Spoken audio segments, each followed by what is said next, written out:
Problems with painting can often be avoided, but when it does go wrong, what can we do to fix it?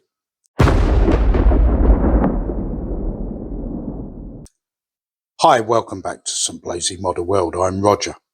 In this episode, I thought we'd have a look at some of the common painting problems and see what we can do when it does go wrong.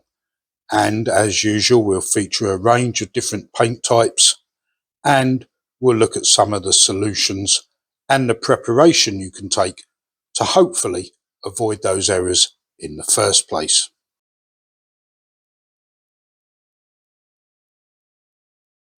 Well, this really is a common problem, isn't it? You can see here that this paint is far too thick and we can stir it as much as we want, but you really can see in the tin there that this just isn't thinning down. And this paint has been stirred for a good few minutes before I started filming. What's caused this? Well, one of the main reasons is that you've bought your paint from a retailer and it's been sitting in their warehouse or their shop and for quite a period of time, and you can see the results. There really is no point in carrying on stirring this paint or trying to apply it to our model. What you need to do is decant this paint into a jar and thin it down before using it. And remember, you need to use the right type of thinners. This particular paint is an enamel paint. Let's just turn it round so you can see the label. There we are, enamel. You must use enamel thinners. If you find the same scenario with an acrylic paint, then of course use an acrylic thinner. But trying to apply this paint as it is not going to work. It'll ruin your project. Metallic paints are always a tricky one. Here's some, again, it's an enamel paint. It's gold, as you can see. And looking in the tin, we can see what we've got. We've got quite an amount of fluid on the surface and the paint itself. You really do need to stir this stuff really, really well. Make sure that you give your metallic paints a really good, thorough stirring, because if you apply them without doing that, you're going to be left with a gloopy mess that really doesn't represent the colour that you were after. Plenty of stirring required. I would suggest 5 minutes or more. You really do need to get on it. And remember that metallic paints separate far more quickly than other colours. You need to capture that metallic element. This one is an enamel gold, and I'm just going to show you exactly the same with an acrylic silver. So here we are, Tamiya X11.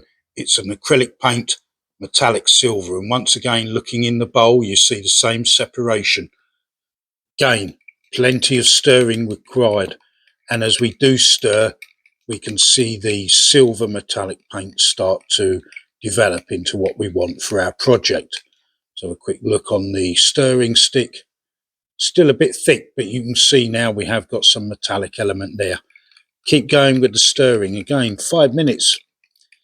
It really is worth the trouble and time to give these metallic paints a thorough stirring.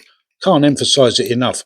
Otherwise you're wasting time, wasting money. You'll have to reapply it once you've dealt with it properly anyway.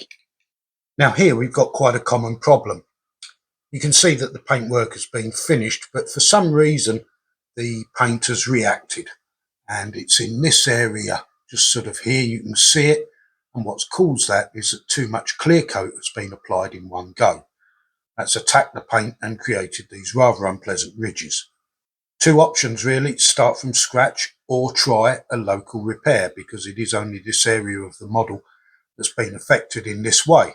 What we want to try and do is remove these ridges, and for that I'm going to go with one of my craft knife blades. You could use a scalpel, or if you're very brave, a razor blade. Not good practice to work a knife towards your fingers as I'm doing here, but being right-handed, this is the only way I can really do this and show you on a film.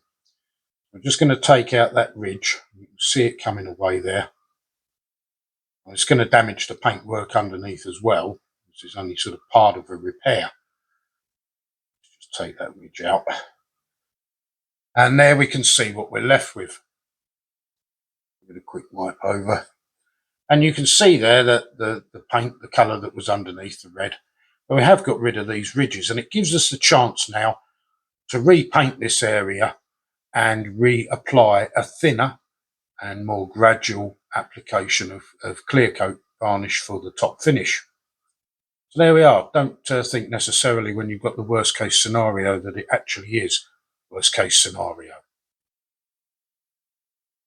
Well, this is all rather upsetting, isn't it? And despite our best efforts in masking, somehow we've managed to get paint all over the window of this high-mech locomotive.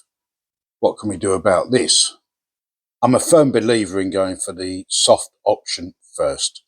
Don't start attacking any problem that you have in model making with chemicals and harsh equipment. Let's try something gentle first. And so the first thing we're going to try is removing that paint with a cocktail stick. Why? Well, because it's wood, it's soft, it won't damage the glazing. Hopefully it will remove the paint. If it doesn't, we can try something else. So let's see how we get on. Now, for disclosure purposes, I should say that this is an acrylic paint that's been applied to the windscreen of this locomotive. And you can see that the cocktail stick is actually removing it quite readily. Comes away. It's going to involve a little bit of work, but we are getting there. We're removing it. You can hear it digging into the paint, I hope. We may be disturbed by my dogs who have just noticed the postman arriving. Just pause it there. Well, now with a bit more progress, you can see that we've actually removed quite a bit of the paint from the cab area. There's just one or two specks there, and we'll just remove those with the tip of our cocktail stick. If it didn't work, for example, if this was a harder paint like an enamel paint, what else could you do? Well, let's show you. To proceed is with the craft knife, and you can see I've got the flat blade here, quite a wide one. And of course, here it's very simple. We just simply place our blade against the glazing of our model and start to chip away. Not too harshly. Don't want to dig in. We don't want to scratch that glazing. You can hear it there coming away. And it's another example of how this problem can be addressed. And you can see paint being removed.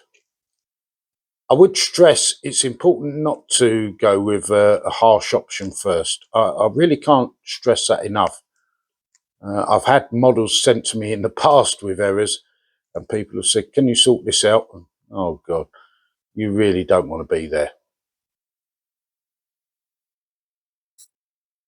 Now, of course, after we've removed the rest of this paint, is to give this cab window a little wipe with a cleansing fluid on the end of a cotton bud, just to remove any last traces. But there we are, another solution to another painting problem.